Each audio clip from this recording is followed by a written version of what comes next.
Welcome to the Love of the Star podcast. If we're recording this time, Peyton Russell was not our dear producer the very first time we started. So hopefully you can hear us now. I don't know about that. We'll have to double check with Peyton later. I'm Bobby Belt, Dallas Cowboys insider for 105.3 The Fan in Dallas. Joined as always by Brian Broaddus, former Super Bowl winning NFL scout. He's now the co-host of the G-Bag Nation, 2 to 7 p.m. Central, Monday through Friday on 105.3 The Fan, as well as the pre and post game co-host on the Dallas Cowboys radio network.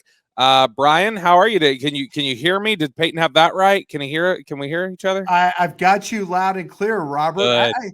I think we had that sounder music go off, so I think we're okay for this one.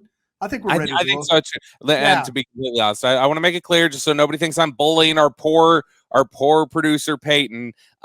He literally just forgot to hit record the first time we played the show, and it delayed us by about 15 seconds, but just trolling him now. Brian, got a couple different things I want to dive into with you today. I got to be honest. When I was thinking about stuff that we could chat about today, the Houston Texans were not top of mind. We already talked about them once, and I feel like that's more than enough. How much more can you say about this bad football team? And look, if we're being honest, the Cowboys, in my opinion, could have an off day and still potentially cover that 17.5-point spread, Brian. So there's a talent disparity on Sunday. I think we both agree Cowboys should get the W regardless of how well they play. It would take a massive meltdown, I think, for the Cowboys to lose this game against the Texans. So a couple things that I want to dive into. The first one is this. We see this Dallas Cowboys football team really reaching the upper echelon of this current NFL and the way that they've played this year. The way that even when things don't go totally right for them, they still tend to really control ball games and really beat down opponents. Since Dak Prescott returned, their point differential is plus 115. The next best in the NFL is during that time is San Francisco at 59. So Dallas has really been dominating football teams over the last several weeks. And so it leads me to this question. We know what's going right with this Cowboys team. What are we still concerned about? What down the stretch as the Cowboys finish out, their pursuit of the NFC's title, which still feels like Philly's in the driver's seat there. It's going to be tough, I think, to take control of that given the rest of Philly's schedule. But whether it's for the NFC's title or not, once you get into the playoffs, there are going to be some things that we'll be talking about. Last year, the big concern it felt like was the physicality and the toughness when you entered the playoffs. Are you built for this type of football? And is Dak playing at his highest level? So, Brian, as we enter this home stretch here, let's talk about some of the things that we still have concerns about or still feel like need to be answered. What is number one top of mind for you about this football team with, whatever it is, 5 games remaining? I think they've got away with having turnovers. I think they've got away with at times with Dak Prescott and the interceptions that he's had. You're right, Bobby. Dak has played very, very well. And just imagine how much differently we would think about it. And I'm not trying to be a Dak hater here. I'm going to give you several other reasons why I feel that there's things that you need to be concerned about this football team. Since you asked, you should be concerned about 1 or 2 interceptions a game, especially against teams that will punish you for turning over the ball. Those turnovers, some of them have been going in, right before the half. Opportunities that whether you could have kicked a field goal, whether you could have scored a touchdown. I don't think you could go through these games and continue to turn the ball over. And just, I understand Dak being aggressive, and I appreciate that. But I think that they have to be very mindful of possessions are so important in big games like the Eagles game. The Eagles beat you because you turned the ball over 3 times in that game. You rallied back, but still it was then you gave up a very long drive where they just ran the football on you. But I think against a really good team, you can't have those turnovers, whether it's Dak throwing an interception or some type of a fumble. They put the ball on the ground quite a bit the other night in that football game. They can't afford the turnovers. You used to talk about the penalties. I don't think the penalties are going to change because I think the officials are going to call what they want to call. And are you capable of overcoming those. The pre-snap penalties and all that, did a great job last week against the Colts. But these officials, and I've said it here a bunch, they are going to call penalties regardless. And hopefully you're not on the wrong end of that. But the turnovers, the penalties, I think there's some concern at what's going to happen at cornerback now, with Kelvin Joseph. I think that teams say, run the ball at Diggs, throw the ball at who's ever playing on the other side, and that's reality right now. Can Kelvin Joseph find a way to play at a level where that Dan Quinn and Mike McCarthy in this front office felt like that he was when he was drafted? He didn't play a lot of games at LSU, didn't play a lot of games at Kentucky. They're throwing him out there. He's a very talented guy. Don't get me wrong. But there's some concern, at least these first couple of games, you can kind of figure some things out. The Texans are decimated right now. When you look at their football team and how he's going to have to cover, Philip Dorsett, probably the primary receiver in this game, and maybe the tight ends. We'll see. But I kind of feel like there's a concern there. And my final concern is we think that Tyron Smith is going to be fine at left tackle. Yep. Are you gambling right now with a team that's done a pretty good job with the front, with the five guys they have? Are you going to hurt the operation of the offensive line by putting Tyron Smith in there and moving Tyler Smith the guard, or potentially taking Connor McGovern out, when he's playing well? I think these are all legitimate concerns when you look at this football team. Let's touch specifically on the cornerback thing, because I think for me that's probably top of mind, is because we saw even before Anthony Brown went out that you had teams that don't even throw the football down the field very well. Indianapolis, New York were really testing Anthony Brown and having success with it. I think you've seen at times teams have tested Kelvin Joseph when he's had to step in there and play. And so that's a concern in and of itself. But, we talked a little bit the other day about Kelvin Joseph's illness and him missing practice. Jerry Jones was mostly positive about Kelvin Joseph on Tuesday when he spoke with us at 105 through the Fan. When he talked to us again today over at the KNC Masterpiece with Corey Majors, Kevin Hagelin, and Mike Bassick, he was asked about Kelvin Joseph today, and this is what Jerry had to say. Time for him to become a man, accept a higher level of responsibility. He's got more people depending on him. It's time for some of the side stuff to ease its way out of his life. Seemed like a different tone to me, and I think that maybe lends some credence to I think there was maybe a little more to that missed practice on Wednesday than just, he's got, a bug or something like that. And I think it's interesting that he went from did not practice to full participant on Thursday. Yeah, it makes you wonder, did he miss a practice? Did he, and again, this is all speculation, but did he miss a practice? Was he hung over and couldn't practice? Did he oversleep? They tell him just to go home? All these things kind of run through your mind when you're starting to talk about Kelvin Joseph. But, my hope is, because he went out of the game, he left at the Minnesota game, right? Because of an illness, didn't play against the Giants. So, I think what Jerry's trying to say is that there's a lot of things in Kelvin Joseph's life, to him, maybe early in his career, that were more important than playing football. And, Jerry wants him, now that he's a starter, to make sure that football is the number one priority in his life. It's his number one job. Not being a rapper, not hanging out with all his buddies. I'm not trying to be the wet blanket guy here. I'm just telling you that there's some things when you get that starting job, and we interview Tank Lawrence every Thursday. He talks about diet and rest and availability and all these things.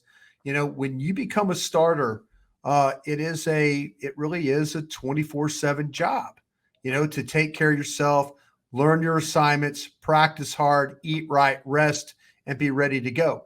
You can go and hang out with your buddies when this is all said and done, but right now we need you to focus on your job. And like I say, maybe we need to figure out what was going on Wednesday. Did we miss a practice? Did we do something we weren't supposed to do? And we just had to call it an illness. Has he used up all of his capital, do you think, with in terms of all his goodwill capital with the franchise, and that it's like, look, any sort of off the field incident after this, we're not going to tolerate? That seemed like Jerry was kind of drawing a line in the sand and said, time to grow up, no more issues. Yeah, I think so. As far as used up, he is a super talented player. When you watch him cover, when you watch him run, when you watch him compete, the stuff on the special teams, I think, has been really good. I think it's elevated his game. I think it's going to help him, getting ready to come forward, make tackles, be in position. I think all those things are going to help him, all the experiences that he has had so far. But when you look overall, yeah, they even though the charges weren't filed against him, but he, I know my sources at LSU and my sources at Kentucky. I've said this before. I said on the draft show with DallasCowboys.com that when he was playing, it was, hey, trouble. He's not a bad kid, but trouble is always within arm's distance of him. And they have got to the point now where they've put a lot into him. They really have. They backed him on things. That whole thing that went down, during the offseason, the involvement and all that, or wrong place, wrong time. The Cowboys very easily could have cut ties, and then everybody in the league would have probably cut ties, and he would be looking for work in the USFL or the XFL right now, and it would have been, oh well, that was a wasted second round pick. But when things came back, well, okay, this is how it happened. This is how it went down. Well, the Cowboys are like, listen, you've got to find a way to hold your end up of the bargain. And if Kelvin Joseph goes out there and flops around and doesn't play well, and there's still questions that Jerry Jones has to, or comments that Jerry Jones has to make, we will see a change at corner. They will put somebody in there that can play, that they know they can rely on, but they're going to give this kid a chance. And you know what? I'm all for giving this kid a chance because I think he can play if he gets experience. I really do.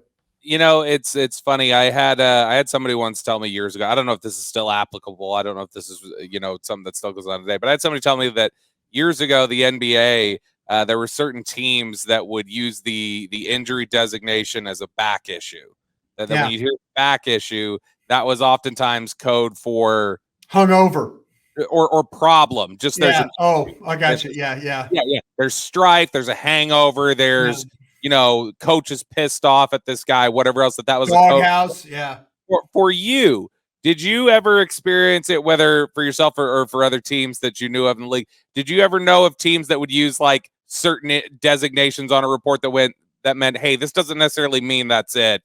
That absolutely could mean there was other issues. Was illness ever that one or anything like that? Illness was always the one that because nobody's going to question an illness. Nowadays, especially with what we dealt with the COVID situation, that's the thing you hope right now, that if a player gets sick, you hope it's that, it's just the flu. And I know people suffer from the flu and it's tough, but that COVID thing, I mean, that COVID and trying to get back and all that stuff like that. We saw what that COVID did to Tyron Smith as far as him playing. That wasn't good. So Micah didn't play great off of COVID. Micah didn't play good off COVID either. So never remember telling anybody like, oh yeah, this guy's got the flu. That was kind of what we did. We said, oh, he's got the flu, but he might be hungover or something like that. Just kind of buy us some time. You are listening to the Love of the Star podcast. The Love of the Star is an Odyssey podcast. You can find it on the Odyssey app or wherever you get your podcasts. All right, Brian, I want to jump into something you kind of referenced, the Tyron Smith return, which we believe will be next Sunday against Jacksonville, not this weekend. I know we talked a little bit about Tyron earlier this week, but two guys that they're getting back, it appears, in the next week or two, Tyron Smith at tackle and James Washington at wide receiver. I want to kind of discuss what we might be able to realistically expect from both of those guys. I was somebody who was pretty bullish on James Washington being able to have a better showing here in Dallas than he had in Pittsburgh. Pittsburgh really didn't push the ball downfield much, and that was kind of James Washington's game coming out of Oklahoma State. He was a 7, 8, 9 guy on the route tree. He was a guy who his second year here in the NFL produced pretty well and had like 15 yards a catch and was somebody who could test teams vertically. Everything was sort of underneath the last couple of years in Pittsburgh. It was a conservative offense, largely due to the quarterback they had and where Ben Roethlisberger was at in his career. And even on some of that stuff that was underneath, his catch percentage was awful his last year in Pittsburgh. But the catchable balls, that percentage, catches versus catchable balls, which is a stat that Sports Info Solutions keeps, out of his like 40 targets, I think they said 23 of them were catchable, and he had 20 catches or something. And so we're talking about a guy who generally performed pretty well when the ball was in his area. And so I had some optimism that he was going to be able to click with Dak Prescott. That ended early in training camp with the broken foot. But he's a guy who seems to be ready to come back and play now. And with Noah Brown kind of quieting a little bit as we've entered the second half of the season, he hasn't produced at the same level that he was earlier. Part of that's opportunity. Part of that's he hasn't made some of the same big plays. Do you think James Washington has a legitimate chance to step in as the 3 and try and contribute and actually be a player of value for the Cowboys down the stretch? Yeah, I think you're absolutely right about his situation, though. Ben Roethlisberger became washed in Pittsburgh. The ball wasn't going down the field. It wasn't accurate. The offensive line was bad. They moved on from James Washington. And before that, James Washington was a down the field threat. Talking to people at the Star on Friday, I was under the impression that James Washington coming back in the lineup, maybe expect the ball going back down the field to him. We'll see. He's coming off that foot injury. We were standing right there, watching the practice when he got tanked. Right, it was right in front of us. We were standing right on break it. Right in front of us. They got tangled up and it was broke. But you remember before that, he wasn't practicing during OTAs. He wasn't practicing during minicamp.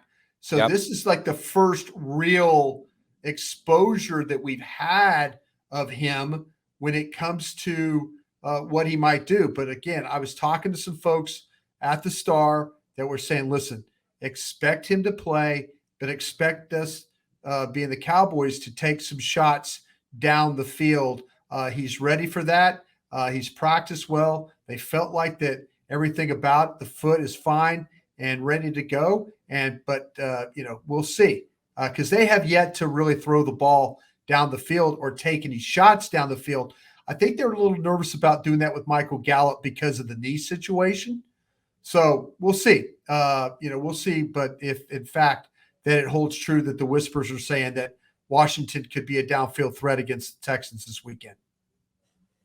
Do you think that would be just an instance of baptism by fire? Like, hey, let's see what he has now. Let's not walk him into this. Let's not hold his hand. Like, we need to find out now what he can do.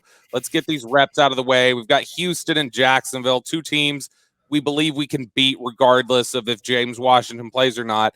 So let's not play any games. Let's see what we can do so that we know here coming into Philly and some of these tougher games down the stretch, we know if he can be a serious contributor for us. Yeah, I think so. I think it's, you're looking at a situation where he's been ready for a long time. He's, you brought it up. I had people say, the Odell Beckham and, that whole thing, it wasn't tied together, but I kind of felt like they didn't want to make two roster moves for a wide receiver. I think they wanted to keep, they've been playing with 52 guys now for a little bit, with the anticipation of, do you hold the spot for Odell Beckham or you're holding the spot for Tyron Smith? But now, with Brown being out, they're going to have two roster spots that they're going to be able to fill, Tyron Smith being one and then James Washington the other. So yeah, let's see what you got. There's this is a good opportunity between the games here, like you said, with the Texans and then with the Jaguars, and then you can kind of map your game plan and plan for what you're going to do against Philadelphia. The other guy that we've, of course, talked a lot about is Tyron Smith. There's the question of, and look, we talked about it a lot this offseason. The Cowboys were concerned with the San Francisco performance because they had a question of, all right, was this just COVID?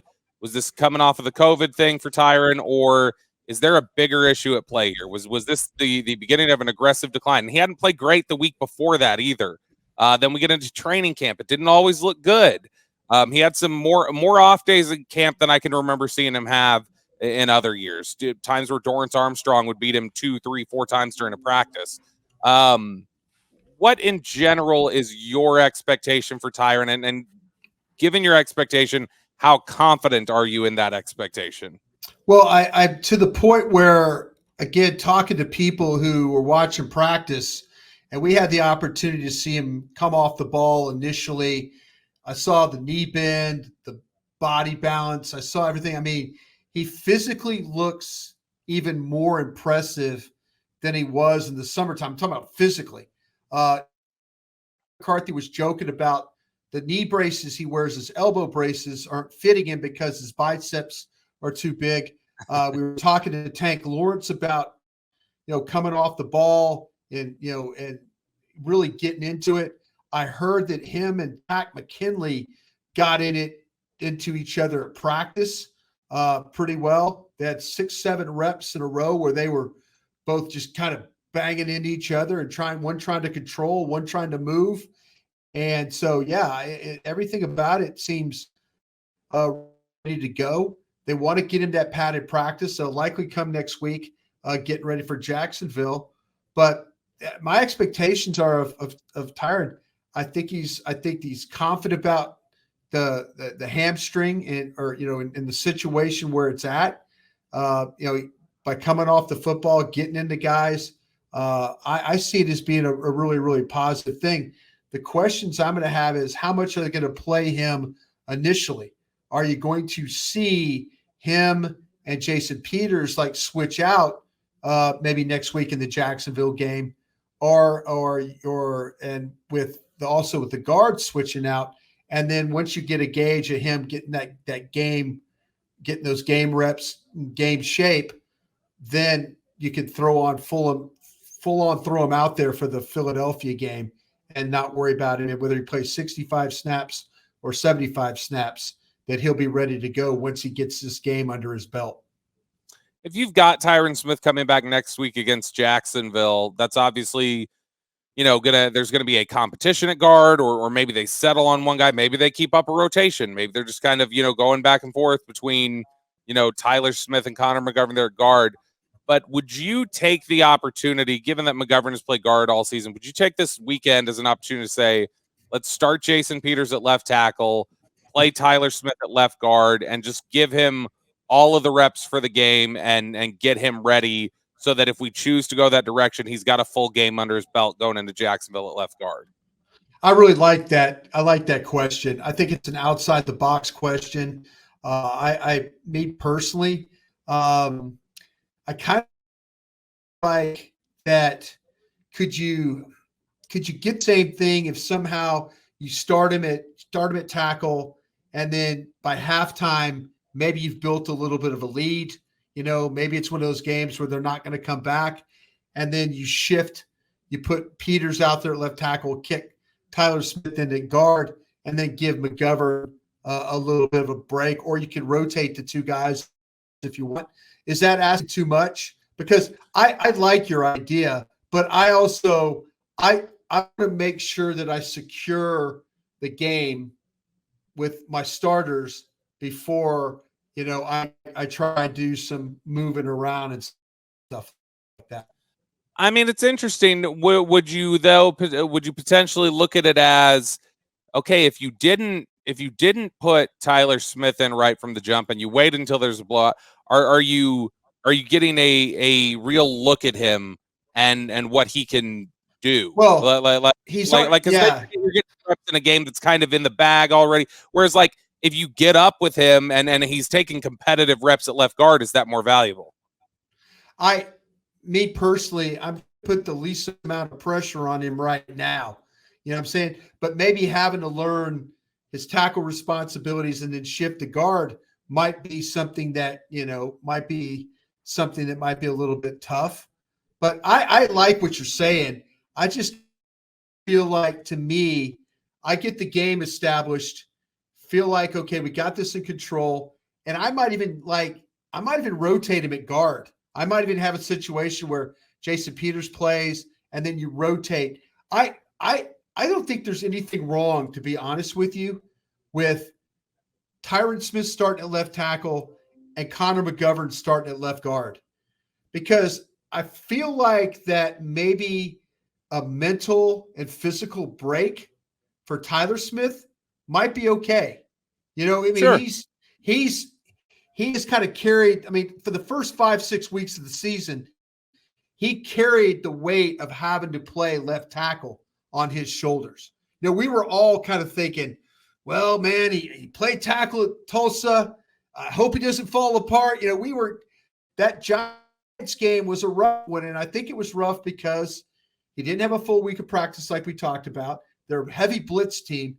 Maybe with 3 games and 12 days, and I know he's a young guy and all that, but maybe you could give him a little bit of a mental and physical break if, in fact, you start Tyron Smith at left tackle, Connor McGovern at left guard, and then work Tyler Smith in there how you want to work, and then that way it gives him kind of a little bit of it's keeping him fresh. Because the question I have is, if something happens to Tyron Smith, who plays left tackle? Jason Ooh, it's a good Peters? question. I would probably, if you're going to move Tyler Smith back and you commit to him starting or something, I would probably just roll with Peters at that point. See, that's what I'm saying, though. You've won all these games with Tyler Smith playing left tackle. I mean, do you just say, okay, we're going to put Tyler Smith back at tackle and Peters becomes the swing tackle again? I mean, they've got Ball, who they like, so I don't know. I mean, I'm kind of at a little bit of a loss right now, that if something were to happen to Tyron Smith, do you go back to the original configuration that's won you 9 games? If we're going to talk about getting up big with a blowout against Houston and then trying out Jason Peters to tackle, moving Tyler Smith inside, could I interest you in getting really crazy and say play the second half with Connor McGovern at center? Yeah, I mean, I have no problem with what you're saying. I really don't. I really don't. That's something. Or think about what's going on at right guard. You got to kind of take care of that right guard, though, too. Yeah. You don't want Zach Martin out there playing a bunch of snaps if in fact the game is in control. I just don't know if something happens to Tyron Smith, how they would play it. And because, like I said, does Tyler Smith, if he doesn't start at guard, is he the swing guard and tackle both? I don't know, but I kind of feel like they've moved Peters over there with the thought that if they get in the playoffs and stuff, or not if, but when they do these big games, that having a veteran left tackle might be the route to go. Interesting discussions there. We'll see how No, it's good stuff. How do you think they're going to play it? How would you play it? I would play it. I would put Tyler Smith inside at left guard. I think that he's been. I don't want to miss. Connor McGovern's been good. I think Tyler Smith gives them an edge that they really needed last year that they missed. And so I'll take a little bit of a disparity maybe in the play in favor of what I think is a whole lot more nastiness there at left guard. Yeah. So that's I can say. I don't know. To me, it sounds like they're getting ready. But even though Tyler Smith I think Tyler Smith's been good over there. I really do. Sure. Yeah. No, I think Tyler Smith's been really solid. You're listening to the Love of the Star podcast. The Love of the Star is an Odyssey podcast. You can find it on the Odyssey app or wherever you get your podcasts. All right, Brian, it is now time for our favorite segment of the show. It is our listener mailbag, where we turn things over to our dear listeners for their thoughts, their opinions, their questions to toss over to us. Who knows? Maybe we'll do 6 straight Dean Julia questions. We love you, Dean Julia, or I love you, Brian. I Apparently, I think we ought to call this the Dean Julia question section. I think we ought to perfect. just give it its name. So let's go to the Dean question section. That's perfect. I Sponsored love you, Dean. It's I sponsored by Dean Julia. I think that's a good segment there, Brian. yeah. First Thank you. question. First question in the Dean Julia Love of the Star mailbag. Joshua Ricker is asking, where is Washington going to line up? Gallup and Washington on the outside with 88 in the slot, not just this game, but moving forward towards the playoffs. I think that Washington's generally an outside guy. I know Gallup can do some stuff in the slot. It would probably be more CD on those reps. But Washington, I don't believe he can play much in the slot. I'd have to look at his numbers to see how many times he's lined up there. But realistically, I think you're looking at a Z receiver just pushing the ball downfield. Absolutely. Totally agree with you. I don't think he's going to play any slot for y'all. I think the thing they figured out with CD Lamb is they've got CD playing like old Oklahoma CD Lamb, where run after catch, movement, all that stuff. They've kind of figured out having him on the go. Now, there might be some teams that will travel some guys with him. You know what I'm saying? He's getting that good. Probably a top 8 receiver right now, playing really, really well. But Washington, I believe, is going to play on the outside to I think you're going to see a lot of vertical routes, like we were saying, at least in this first couple of games, kind of see if they could get teams to back off from them and create some stuff underneath.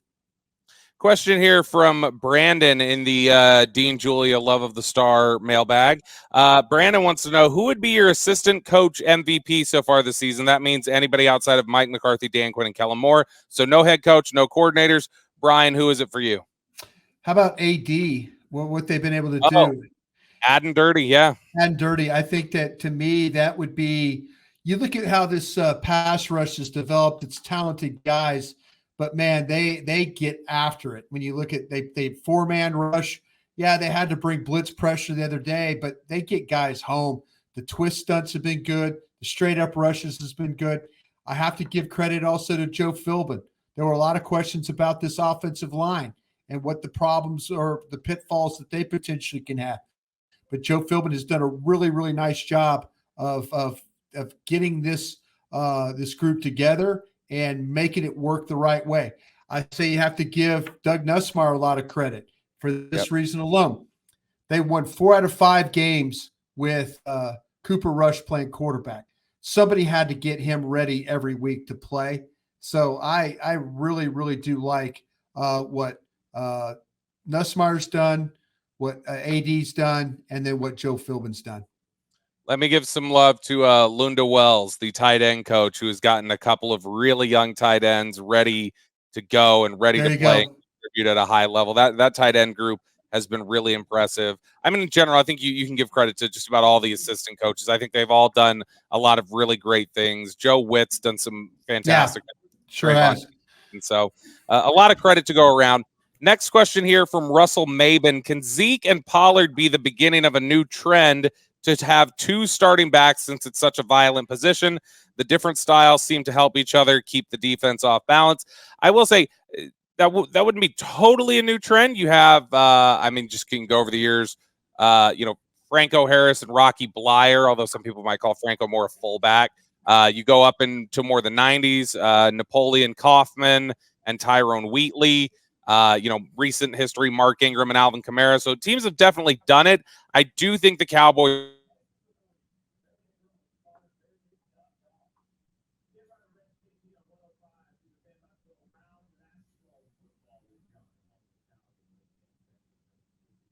are much, I know I've heard all along those lines.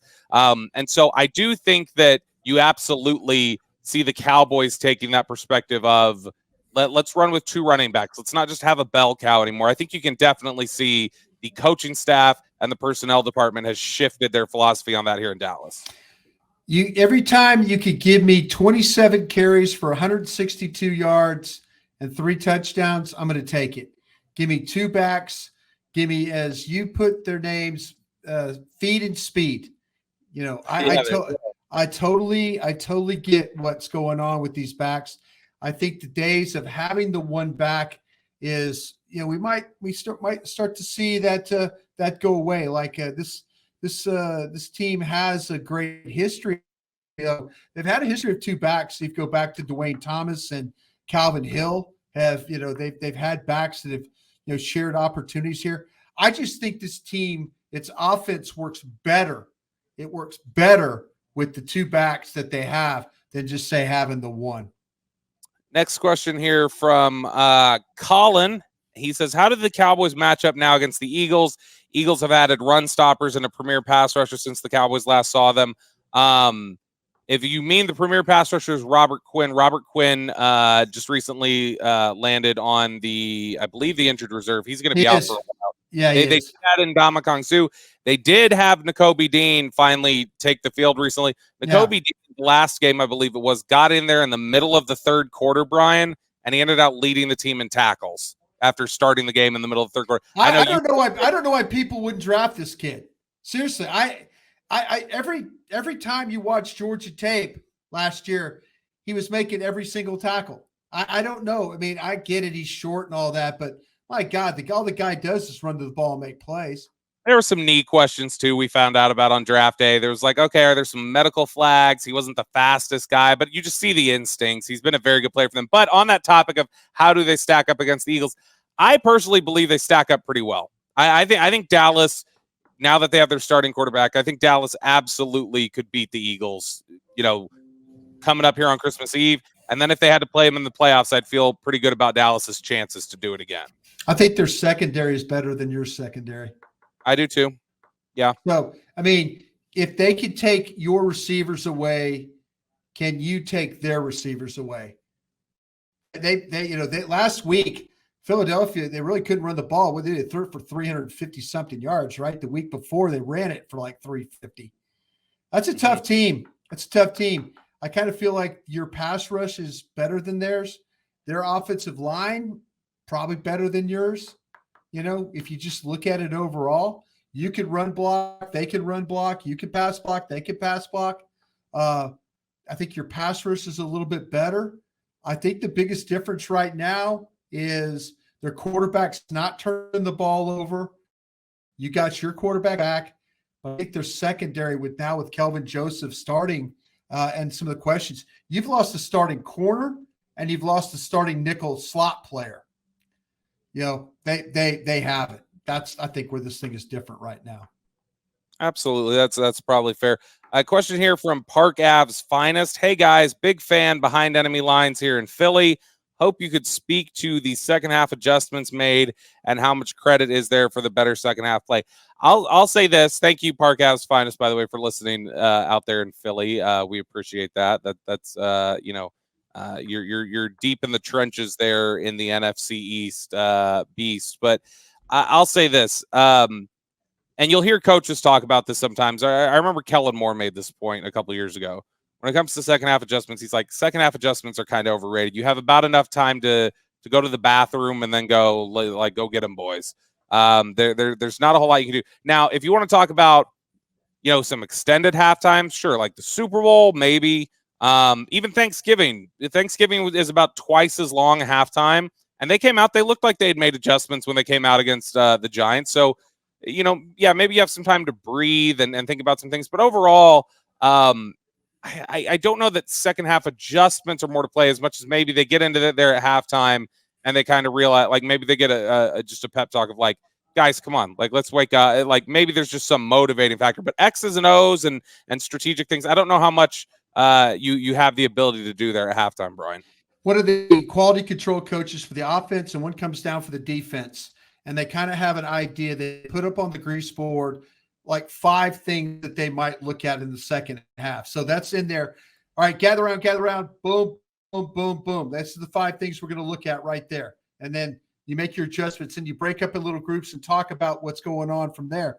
You're absolutely right. I think where the Cowboys shine is when chance to sit on the sidelines with those pads and the communication from upstairs, downstairs. I think is where the Cowboys really, really shine. The adjustments that they're able to make, whether it's Dan Quinn talking to George Edwards downstairs. I think that's kind of where this is all at right now. That's the ability to sit down, look at the pads, and say, all right, guys, this is what we did, or we need to do in this next drive. And the Cowboy offense has done a pretty good job of putting up points and also allowing their defense to sit over on the side and kind of get rest and then be able to, all right, now we're going to do this. Now we're going to do this now. But to be honest with you, those halftime adjustments, it's really about 4 to 5 things that are put on a grease board. And it's like, this is what we see. We're seeing a lot of this coverage. We're doing this. We're going to do this. We're going to do this. And we're going to do this. And you're just ready. You know that, okay, these are the coach's adjustments. When you hear that call for that particular, what they think is going to be that defense or that offense, that's you understand that. It's not a long time, but you can do some good in locker rooms. I've seen from Super Bowl winning coaches that have been able to adjust that way. That does it for us here on this episode of The Love of the Star. Thank you so much to all of you who submitted questions into our Dean Julia Love of the Star mailbag.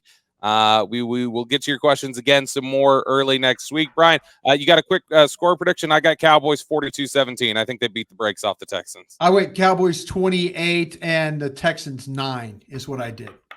Ooh, I've got a 20-point spread bet, a show bet, Brian. You've got them beating them by 19. That would crush me. Gosh, I knew you had that, so I was kind of hoping you would lose. Oh, thank you. Yeah, I appreciate you too. For Brian Broaddus, I'm Bobby Belt. Hopefully Peyton Russell recorded this thing. I don't know. We'll get back to the beginning and check it out. Until next week, we'll talk to you guys later.